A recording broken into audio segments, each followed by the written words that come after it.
The envelope was addressed to my sister, but it was sitting in my mailbox like a ticking bomb. My name is Ramona, and I should have minded my own business. Should have walked that letter right over to Fiona's pristine doorstep and handed it over with a smile. But when you're surviving on ramen noodles and your 5-year-old asks why he can't have the cereal with the toy inside, you tend to notice things. Like how your sister drives a brand new BMW while lecturing you about financial responsibility. Mommy, can we get the good mac and cheese today?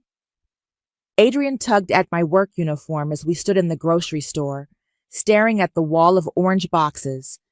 The good stuff cost $2 more. $2 that meant choosing between his lunch money and keeping the lights on. Not today, baby, but look. I grabbed the generic box, forcing enthusiasm into my voice. This one has a dinosaur on it. That's way cooler, right? He nodded, but I caught the disappointment flickering across his face. 5 years old, and he was already learning to swallow his wants. The guilt twisted in my stomach like a knife. My phone buzzed. Fiona. Hey sis, family dinner Sunday. Mom's making her famous roast. You and Adrian better be there. No excuses this time. I stared at the text, jaw clenching. Her famous roast that I'd helped pay for somehow. There was always a catch with these family dinners.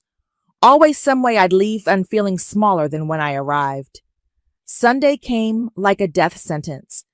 I dressed Adrian in his one good shirt and drove my rattling Honda to my parents' house, the same house where Fiona now lived rent-free while I scraped together $800 a month for a one-bedroom apartment that smelled like cigarettes and broken dreams.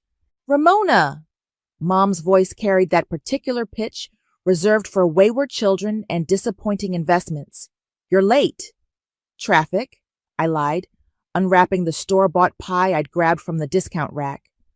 Around the table sat the usual suspects, Mom, Dad, Fiona, and a few cousins who'd managed to avoid whatever curse had landed on my head. Fiona swept into the dining room, wearing a dress that probably cost more than my monthly salary.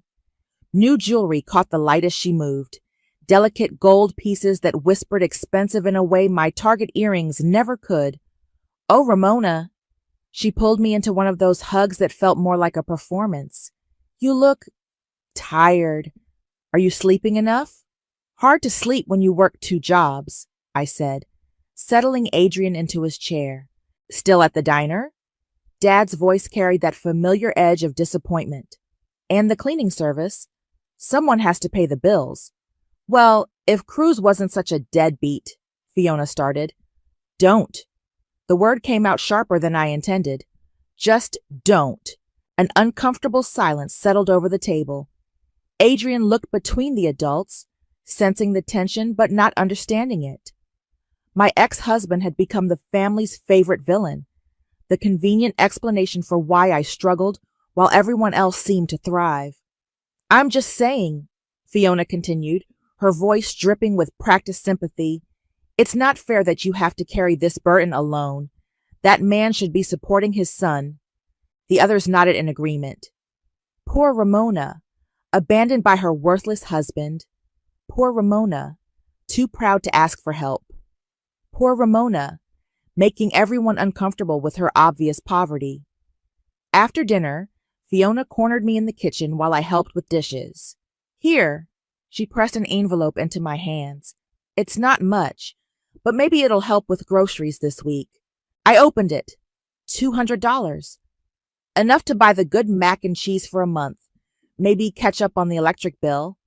But the way she watched me, like she was feeding a stray cat, made my skin crawl.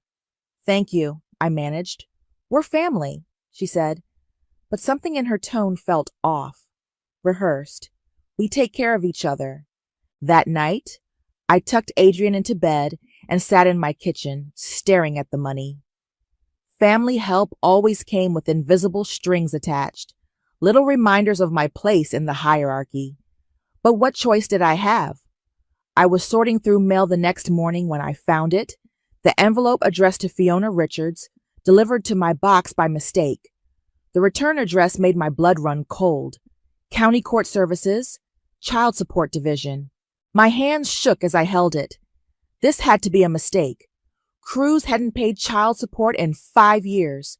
The court had given up trying to collect from him long ago. But there it was, in black and white official lettering. And suddenly, all those expensive clothes and mysterious generosity started making a different kind of sense. I stared at that envelope for 3 hours before I opened it. Adrian was at kindergarten, and I'd called in sick to both jobs, something I never did because I couldn't afford to lose the pay. But this envelope felt like it might contain a bomb, and I needed to be alone when it exploded. My hands trembled as I slid my finger under the seal. The letterhead was official, intimidating. Notice of payment processing. Case 447291RS. The words swam in front of my eyes at first. Then they snapped into focus with brutal clarity. Payment received, $847. Total payments processed, $50, not $20 over 60 months. Account holder, Fiona Richards. Routing number, 4472-8891-2234. I read it again, then again. The numbers didn't change. $50,000, 5 years of payments, $847 every single month, like clockwork. I grabbed my laptop and pulled up my bank statements, scrolling back through months of overdraft fees and declined transactions. Nothing. Not a single deposit from child support. Not ever. My phone was in my hand before I realized I was dialing. County Child Support Services, this is Janet. Hi, I need to check on payments for case number 47291S. My voice sounded strange, distant. I'll need to verify your identity first. Name? Ramona Jordan. I'm the custodial parent. Keys clicked in the background. I show regular payments being processed to the designated account. Is there a problem with the deposits? What account? What's the account number on file? More clicking. I can't give you the full number for security reasons, but it ends in 20234. The account holder is listed as Fiona Richards. Is this a joint account? The phone slipped from my numb fingers and clattered onto the kitchen table. Fiona, my sister, the same sister who'd been handing me pity money while stealing my son's support payments. I called the number back. I need to speak to a supervisor. Someone has been stealing my child support payments. 20 minutes later, I had the full story. Cruz had been paying faithfully since our divorce was finalized, every month without fail. The payments were being deposited into an account that Fiona had somehow gotten authorized to receive them. How was that even possible? I asked the supervisor. The paperwork shows a power of attorney designation. It looks like it was filed by your family's attorney, Tegan Marshall. The custodial parent, that's you, would have had to sign off on this arrangement. I never signed anything like that. Ma'am, I'm looking at your signature right here. My signature. On documents I'd never seen. I hung up and immediately called Cruz. We hadn't spoken in 2 years, not since our last screaming match about money and responsibility and all the ways we'd failed each other. Ramona, his voice was cautious, surprised. Have you been paying child support? Silence stretched between us. Then, of course I have. Every month since the divorce. Why would you? I never got it. Not a single payment.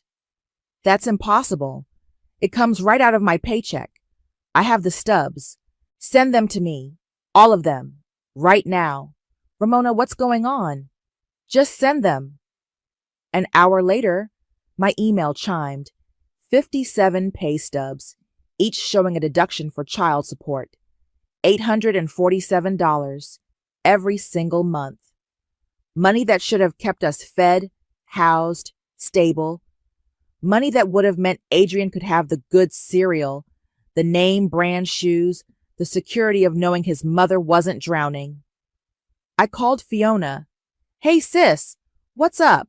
Her voice was so casual, so normal, like she wasn't a thief, like she hadn't been stealing from her own nephew. I need to ask you something, and I need you to be honest. Of course. What is it? Have you been receiving Adrian's child support payments? The silence stretched so long I thought the call had dropped. Fiona? Why would you ask that? Because I have documentation showing that Cruz has been paying and the money's been going to your account. That's ridiculous. Why would... I have the court documents, Fiona. I know. Her breathing changed. When she spoke again, her voice was different, harder. You don't understand the situation. Then explain it to me. Mom and Dad thought it would be better if the money was managed properly. You were so emotional after the divorce, making poor decisions. You stole from my son. We were protecting... I hung up. My hands were shaking so hard I could barely hold the phone. $50,000. While I'd worked myself to exhaustion, while Adrian had learned to accept disappointment as normal, while I'd swallowed my pride and accepted their charity, they'd been stealing from us. The envelope sat on my kitchen table like evidence at a crime scene, which I realized was exactly what it was. I took pictures of everything. The letter, the pay stubs, my empty bank statements. Then I Googled family law attorneys near me and started making calls. The first attorney I called wanted $5,000 up front. The second wanted $3,000. The third, Maria Santos, agreed to meet me for a consultation after I explained the situation. Bring everything, she said. Every document, every email, every text message. I spent the next 2 days gathering evidence like I was building a case for the FBI. Bank statements, pay stubs, court documents, screenshots of Fiona's social media showing off her expensive purchases. The paper trail painted a picture that made me sick. Maria's office was small but professional. She listened without interrupting as I laid out the whole story, spreading documents across her desk like puzzle pieces. This is fraud, she said finally. Clear-cut financial fraud and identity theft. But I need to understand how they got your signature on the power of attorney. I never signed one. Someone did, and it's notarized. She held up the document. Do you recognize this signature? I stared at it. It looked like mine, but something was off. Too perfect, maybe. Like someone had traced it. I need to talk to Tegan Marshall, I said. The family attorney? Be careful. If she's involved, she might try to cover her tracks. I called Tegan that afternoon, keeping my voice casual. Tegan, it's Ramona. I hope you don't mind me calling directly. Of course not, dear. What can I do for you? I'm trying to organize my financial records, and I'm missing some paperwork from the divorce. Could you send me copies of everything I signed? Certainly. I'll have my assistant pull the file. Actually, I'm particularly looking for the power of attorney document, the one about the child support payments. Silence.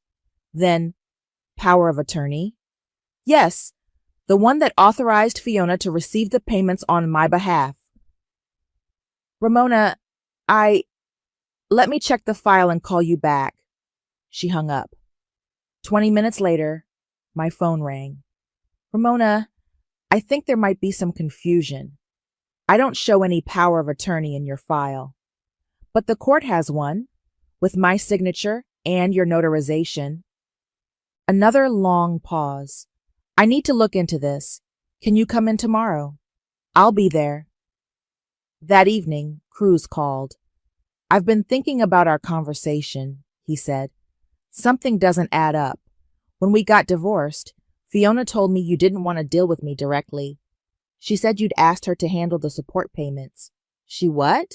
She called me about a month after the divorce was final. Said you were too upset to talk to me, but that you needed the money to go through her so she could help you manage it. She had me change the payment information. My grip tightened on the phone. I never asked her to do that.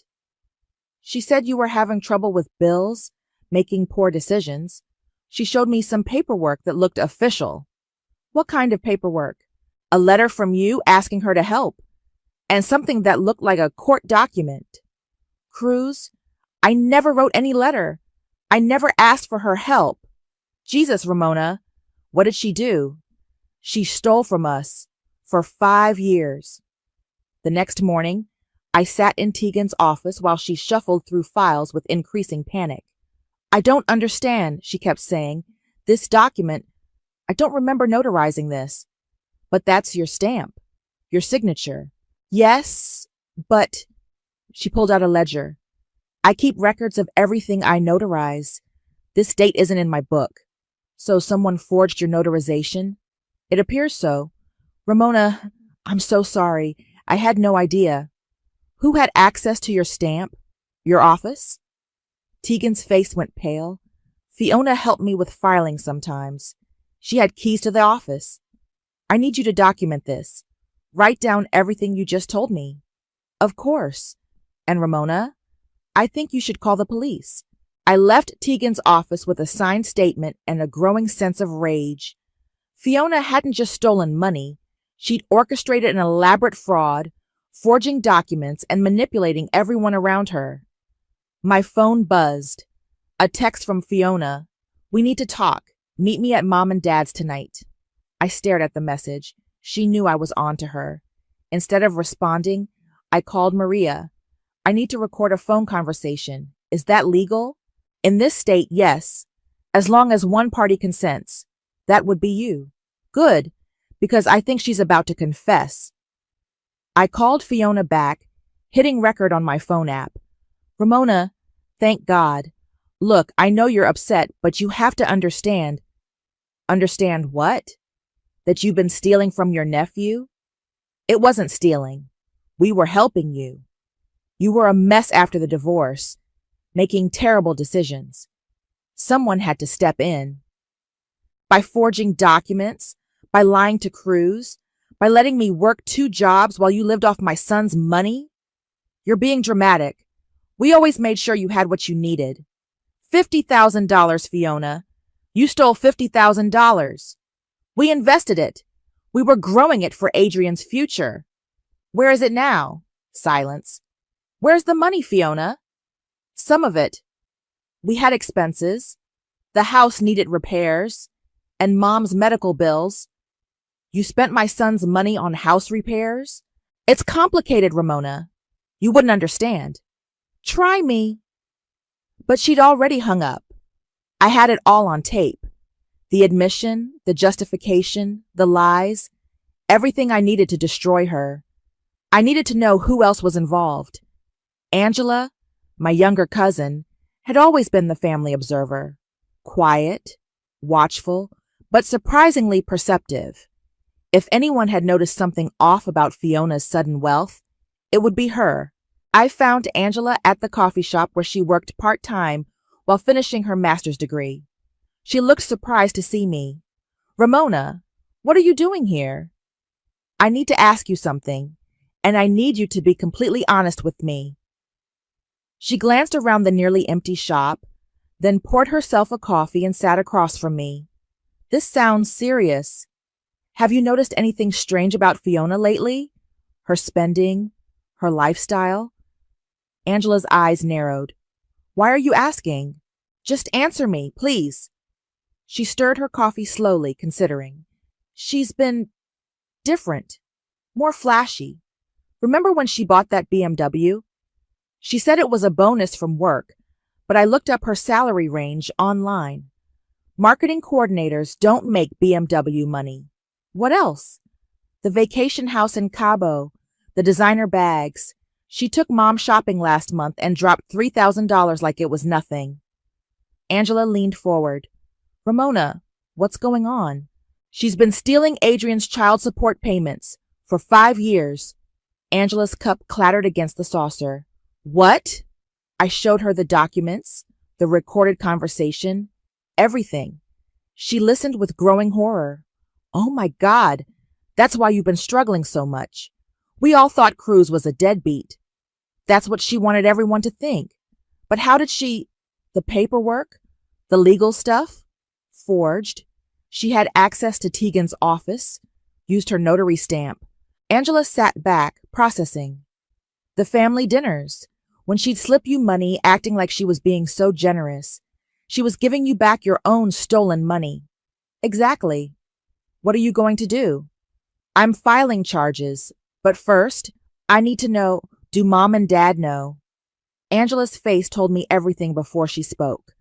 They know something.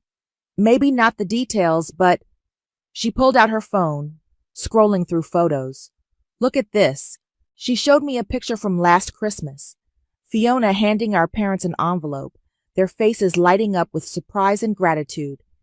She gave them $10,000 for their anniversary trip to Europe. Said it was her Christmas bonus. Marketing coordinators don't get $10,000 bonuses either. No, they don't. And when I mentioned that to Mom, she got defensive.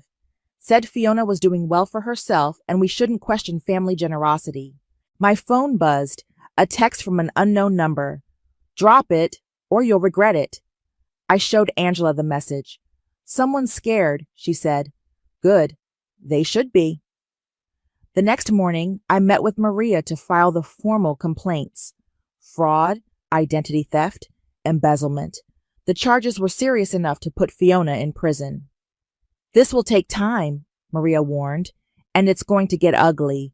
Your family will close ranks. Let them. What about your son? This is going to be public. I thought about Adrian. Innocent and trusting, who still asked why Daddy didn't love him enough to help us. He deserves to know his father tried.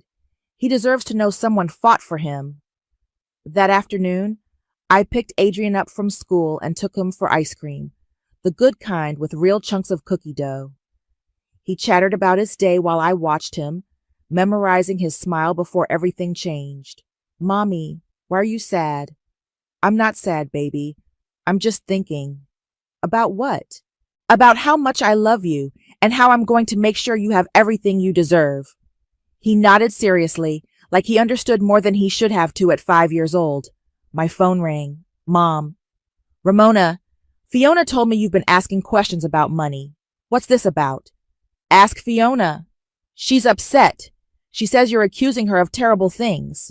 I'm not accusing her of anything. I'm stating facts. Honey, I think there's been a misunderstanding.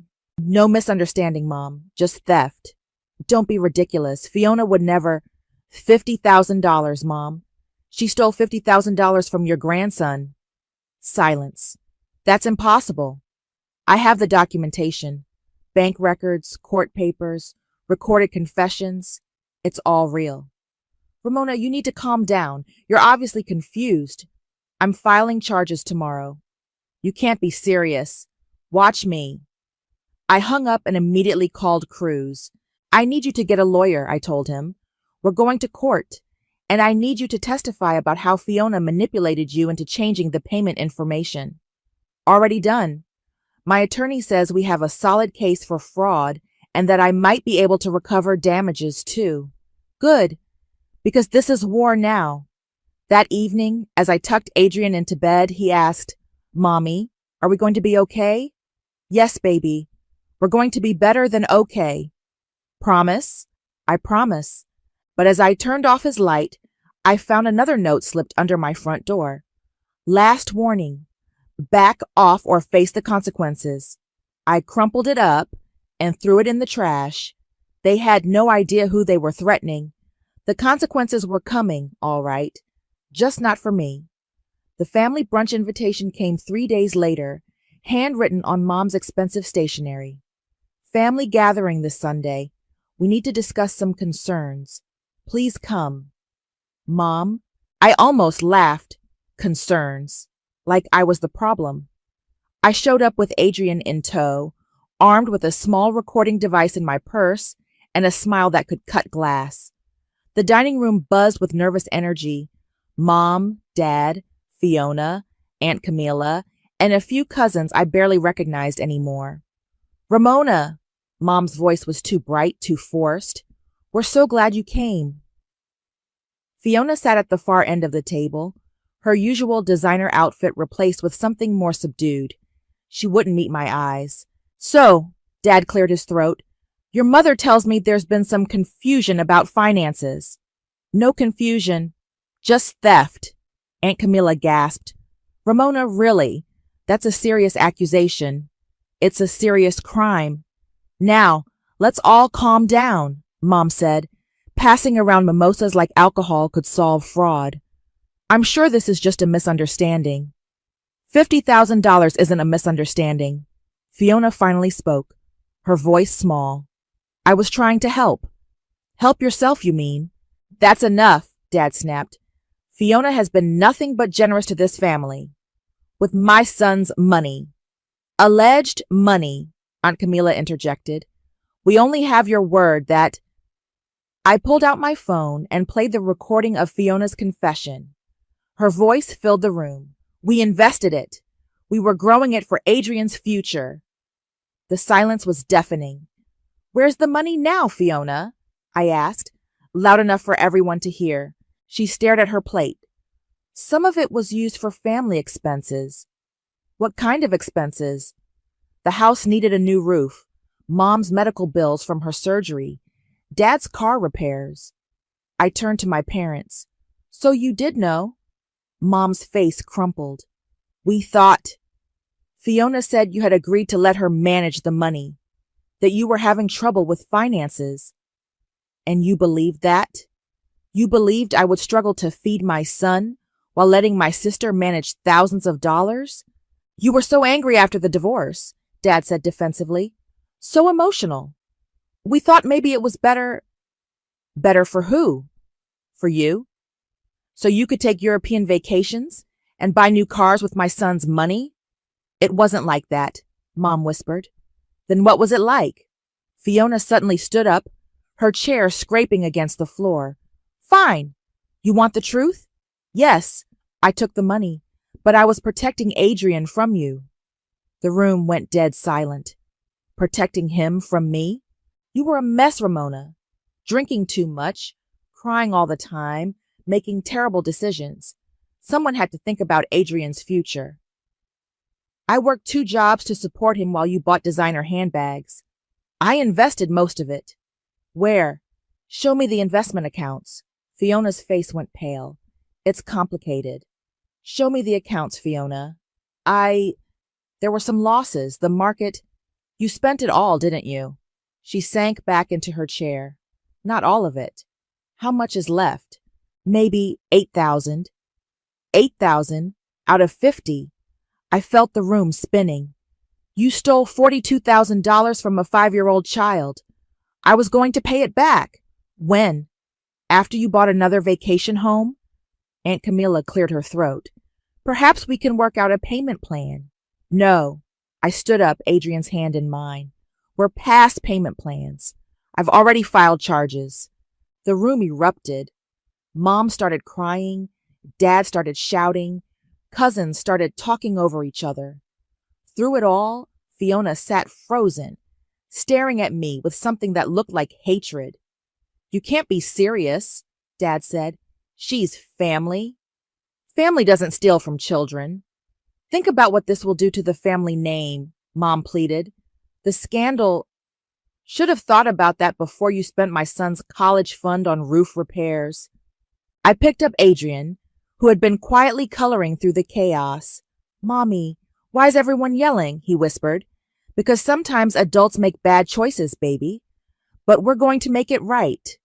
As I reached the door, Fiona called out, You'll regret this, Ramona. When you're sitting alone with no family left, you'll regret it. I turned back to face her. The only thing I regret is trusting you in the first place. We gave you everything, she screamed. We helped you when no one else would. You gave me back scraps of what you stole. That's not generosity. That's cruelty. I walked out, Adrian's small hand in mine, leaving behind the sound of my family falling apart. In the car, Adrian asked, Are we not going to see Grandma and Grandpa anymore? Not for a while, baby. Because they were mean to us? Because they made choices that hurt us. And sometimes, when people hurt us, we have to protect ourselves. He nodded solemnly, then went back to his coloring book. My phone buzzed with a text from Angela. I heard what happened. I'm proud of you, and I'm testifying on your behalf. At least someone in this family had a conscience. The formal charges were filed on a Tuesday. By Wednesday, Maria called with news that made my blood run cold. Fiona's been moving money, large transfers to offshore accounts. Her attorney is claiming she's liquidating assets to pay you back, but this looks more like she's trying to hide what's left. Can we stop her? I'm filing for an emergency asset freeze. But Ramona, if she's already moved the bulk of it, then there's nothing left to recover. I'm sorry.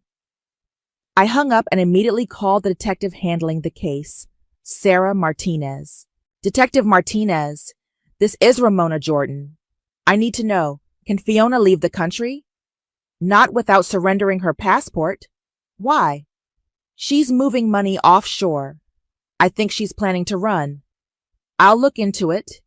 In the meantime, stay alert. Desperate people do desperate things. That afternoon, I got a call from an unknown number. Ramona, this is Patricia from your parents' country club. I'm calling because there's been some talk. My stomach dropped. What kind of talk? About your family's legal troubles. I thought you should know that your parents' membership is being reviewed. Reviewed? Well, the allegations are quite serious. Financial fraud reflects poorly on the club's reputation. I almost laughed. Their precious social standing was crumbling, and somehow this was my fault. I understand. I'm sorry, dear. I know this must be difficult. Difficult. Like I was going through a rough patch instead of exposing a years-long criminal conspiracy. That evening, Angela called. I just left Mom and Dad's house. It's bad, Ramona, really bad. How bad? Dad's locked himself in his study. Mom hasn't stopped crying since Sunday. And Fiona... What about Fiona? She's acting like nothing happened, making plans for their anniversary party next month like the whole family isn't falling apart. Anniversary party? The big one. 40 years of marriage. They've been planning it for months. Rented the ballroom at the Grandview Hotel. Invited 200 people. They're still having it. Fiona insists. She says canceling would be admitting guilt. She's handling all the arrangements, spending money like water. Whose money? That's what I'm wondering. I called Maria immediately. The anniversary party? Can we use that? If she's spending money that should be frozen? If we can prove she's using stolen funds for the party, absolutely. But we need evidence. I'll get it. The next morning, I did something I never thought I'd do. I called Fiona directly. Ramona? Her voice was cautious. I want to talk. Face to face. I don't think that's a good idea. Mom and Dad's anniversary party. I know you're planning it. Silence. I'm willing to discuss a settlement, but I want to see where the money's going first. You want to help plan the party? I want to make sure it's worthy of them. They deserve a beautiful celebration. I could hear the wheels turning in her head. The chance to show off, to prove she was still the golden child, was too tempting. Fine. Meet me at the hotel tomorrow at 2. The Grandview Hotel was exactly the kind of place Fiona would choose. All marble and crystal, designed to impress. She was waiting in the ballroom when I arrived, surrounded by event planners and vendors. Ramona! She air-kissed me like we were best friends. I'm so glad you came. Look at this space. Isn't it perfect? The ballroom was stunning, and probably cost more than I made in 6 months. How much is all this costing? Don't worry about that. I've got it handled. I'm curious. Humor me. She pulled out a tablet, scrolling through invoices. The venue was $8,000. Catering for 200 is $15,000. Flowers are $3,000. The band is $4,000. Photography, decorations, wine, $35,000. Closer to 40 with everything included. Where's the money coming from, Fiona? Her smile faltered slightly. I have savings. Your savings were frozen yesterday. The color drained from her face. I transferred some funds before the freeze. To where? That's none of your business. I pulled out my phone and started recording. So you moved money to avoid the asset freeze, and now you're spending it on a party? Stop recording me. This is evidence of contempt of court. You're violating a legal order. Turn off the phone, Ramona. $40,000. Almost exactly what you have left of Adrian's money. This party is for our parents. This party is your last hurrah before you go to prison. She lunged for my phone, but I stepped back. You're insane, she hissed. You're destroying this family over money. You destroyed this family when you decided to steal from a child. I gave you everything. I supported you when no one else would. You gave me back pennies of what you stole and called it generosity. The event planner cleared her throat uncomfortably. Perhaps we should reschedule this meeting. No need, I said, still recording. I've heard everything I need to hear. As I walked out, Fiona called after me. The party's still happening, Ramona, with or without you. We'll see about that. I sent the recording to Maria and Detective Martinez before I even reached my car. Within an hour, Maria called back. We've got her. Contempt of court, violation of the asset freeze, and now we can trace exactly where she moved the money. The party's off, and she's looking at serious jail time. Good. There's something else. The DA wants to offer her a plea deal, full restitution, and 2 years probation if she pleads guilty. No deals. Ramona, she had 5 years to do the right thing. She chose to steal more instead. No deals. The anniversary party was supposed to be in 3 weeks. Instead, it was going to be the day Fiona got arrested. Justice had its own kind of timing. The anniversary party was still happening. Despite everything, despite the legal proceedings and the family chaos, my parents decided to go ahead with their celebration. Fiona had convinced them it would show strength, that canceling would be admitting defeat. I wasn't invited, but Detective Martinez was. We'll execute the warrant at the party, she explained over the phone. Maximum impact, and all the witnesses will be in one place. You want me there? As the victim, yes. You have the right to be present when we make the arrest. I arranged for Adrian to stay with the babysitter. My son didn't need to see what was about to happen. Then I put on my best dress, the one I'd worn to job interviews and court dates, and drove to the Grand View Hotel. The ballroom was exactly as Fiona had planned it. Crystal chandeliers cast warm light over tables draped in ivory linens. 200 guests in their finest clothes mingled with champagne glasses, celebrating 40 years of marriage while pretending the family wasn't imploding. I slipped in through a side entrance, staying near the back. Angela spotted me immediately and made her way over. I can't believe you came. I can't believe they're still having this party. Mom's been crying all week, but Fiona convinced her it was the right thing to do. Said the family needed to show unity. Where is she? Angela nodded toward the front of the room, where Fiona stood near the head table in a stunning red dress, playing hostess like she owned the place. She was laughing with guests, accepting compliments on the beautiful event, basking in the attention. She's been telling everyone that the legal troubles are just a misunderstanding, Angela whispered, that you're having a breakdown and making false accusations. Of course she is. My parents sat at the head table, looking older than I'd ever seen them. Dad kept checking his watch, while Mom smiled weakly at well-wishers. They both looked like they were attending a funeral instead of their own anniversary party. The speeches began. Family friends stood up to toast my parents' marriage, their successful business, their wonderful daughters. Each mention of family unity felt like a knife twist. Then Fiona took the microphone. Thank you all for being here tonight to celebrate my parents' incredible 40-year journey together. Her voice carried across the room, confident and clear. Family is everything to the Richards family. We support each other through good times and bad, and we never let outside forces tear us apart. She looked directly at me when she said it. Mom and Dad taught us that loyalty means everything. That family comes first, always. And that's a lesson I've carried with me every day of my life. The crowd murmured approval.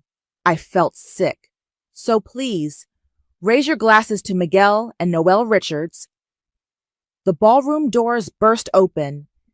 Detective Martinez walked in flanked by 2 uniformed officers, their presence immediately commanding the room's attention.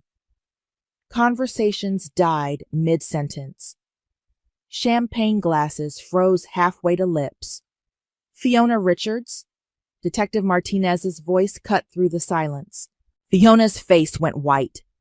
The microphone slipped from her hand, hitting the floor with a sharp squeal of feedback. You're under arrest for fraud, embezzlement, and identity theft." The room erupted. Guests gasped. Chairs scraped against the floor as people stood for a better view. Someone's phone was already out, recording. "This is a mistake," Fiona said, her voice shaking. "I haven't done anything wrong." "You have the right to remain silent," Detective Martinez continued, pulling out handcuffs. "Anything you say can and will be used against you in a court of law." "Mom!" Fiona looked desperately at our parents. "Tell them this is insane." But Mom just sat there, tears streaming down her face. Dad had his head in his hands. "You have the right to an attorney," Detective Martinez continued as she cuffed Fiona's hands behind her back. "If you can't afford an attorney, one will be provided for you." "This is my parents' anniversary," Fiona screamed as they led her toward the door. "You can't do this here." "We can do this anywhere a crime has been committed," Detective Martinez replied calmly. As they reached the door, Fiona spotted me in the crowd, her face contorted with rage. "This is all your fault," she shrieked. "You destroyed this family. You destroyed everything."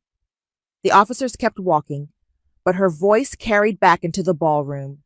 "You're nothing without us, Ramona. Nothing. You'll regret this for the rest of your life." Then she was gone, and the ballroom fell into stunned silence. I walked to the front of the room, past tables full of shocked faces and whispered conversations. My parents looked up at me with expressions I couldn't read. Shame, anger, grief, all mixed together. "The woman you just watched get arrested," I said, my voice carrying in the quiet room, "stole $50,000 in child support payments from my 5-year-old son. For 5 years, she let him go without while she spent his money on luxury items and family gifts." Murmurs rippled through the crowd. "She forged legal documents. She manipulated court proceedings. She lied to everyone in this room about where her money came from." I looked at my parents. "And some of you knew. Some of you suspected. But you chose to look the other way because it was easier than asking hard questions." Mom started sobbing. Dad still wouldn't look at me. "I didn't want it to happen this way," I continued. "But when someone steals from a child, when they destroy a family with lies and greed, there have to be consequences." I turned to leave, then stopped. "Happy anniversary, Mom and Dad. I hope it was worth it." The ballroom stayed silent as I walked out, leaving behind the wreckage of 40 years of marriage and a family that would never be the same. The newspaper headline read, "Local woman arrested for child support fraud at parents' anniversary party." The article included a photo of Fiona being led away in handcuffs, her red dress a stark contrast to the silver bracelets around her wrists. I folded the paper and set it aside as Adrian climbed into my lap with his cereal bowl. "Mommy, why is Aunt Fiona in the newspaper?" "Because she made some very bad choices, baby." "Is she going to jail?" "Probably." He nodded seriously, then went back to his cereal. At 5, he understood more than I wished he had to. My phone rang. Cruz. "I saw the news. How are you holding up?" "I'm okay. We're okay. The restitution hearing is next week. My lawyer says we should get most of it back." "Most?" "She spent about $15,000 that can't be recovered, but the rest is coming back to us, plus interest and penalties. $35,000. Not the full 50, but enough to change everything for Adrian and me." "There's something else," Cruz said. "I want to start seeing Adrian regularly. Real visits, not just the awkward supervised ones we tried before." "Cruz, I know I screwed up during our marriage. I was distant. I didn't communicate. I let my pride get in the way. But I never stopped caring about him. And finding out that I was paying support all along, that I wasn't the deadbeat everyone thought I was, it changes things." I watched Adrian carefully arranging his cereal by color. "He asks about you, why you don't love him enough to help us." "Jesus, Ramona, I'm so sorry. He deserves to know his father tried. He deserves to have a relationship with you." "I'd like that. I'd like that a lot." The doorbell rang. Through the peephole, I saw Angela holding a casserole dish and looking nervous. "I brought dinner," she said when I opened the door.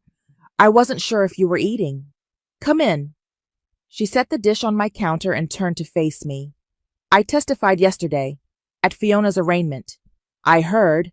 I told them about the money she gave Mom and Dad, about the vacation house purchases, about all the time she flashed cash and claimed it was work bonuses. Thank you. The prosecutor says she'll probably get 3 to 5 years, more if she doesn't cooperate. Good. Angela sat down at my kitchen table. Mom wants to see you. I'm sure she does. She's not doing well, Ramona. The stress, the public humiliation. She had to be hospitalized yesterday. I felt a flicker of something. Not quite sympathy, but not satisfaction either. What does she want? To apologize? To explain? There's nothing to explain. She chose to look the other way while her daughter stole from her grandson. She says she didn't know the full extent.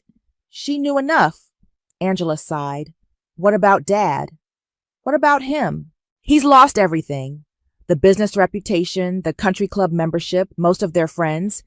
He sits in his study all day, staring at the wall. Actions have consequences, even for family. I looked at Adrian, who was now building a tower with his cereal pieces, especially for family. Family is supposed to protect each other, not prey on each other. So that's it? You're done with all of us? I'm done with the version of this family that enabled theft and called it love. I'm done with people who gave me scraps of my own money and expected gratitude. What about the people who didn't know? What about me? I studied her face. Angela had always been different, quieter, more observant, less caught up in the family drama. She testified against Fiona when it mattered. You're here, aren't you? I am. Then you're not done. My phone buzzed with a text from Maria. Restitution approved. Check will be processed within 48 hours. Also, Fiona's attorney called about a plea deal. She wants to talk. I showed Angela the message. Are you going to talk to her? No. She had 5 years to talk to me. She chose to steal instead. She's family, Ramona. So is Adrian, and he's the family I choose to protect. That evening, I sat with Adrian as he colored in his workbook. The apartment felt different somehow, lighter, like a weight had been lifted from the air itself. Mommy? Yes, baby? Are we rich now? I laughed. Not rich, but we're going to be okay. Can we get the good mac and cheese? We can get whatever mac and cheese you want. He grinned and went back to his coloring. Outside, the sun was setting, painting the sky in shades of orange and pink. Tomorrow, I'd quit one of my jobs. Next week, I'd start looking for a better apartment. Next month, Adrian would start seeing his father regularly. The family I'd grown up with was broken, maybe beyond repair. But the family I was building, with Adrian, with Cruz, with people like Angela who chose truth over comfort, that family was just beginning. My phone rang one more time. Unknown number. Hello? Ramona, this is Fiona. I get one phone call and I hung up. Some conversations were over before they started. Some bridges were meant to burn. I turned off my phone and helped Adrian finish his coloring. We had better things to do than listen to excuses from thieves.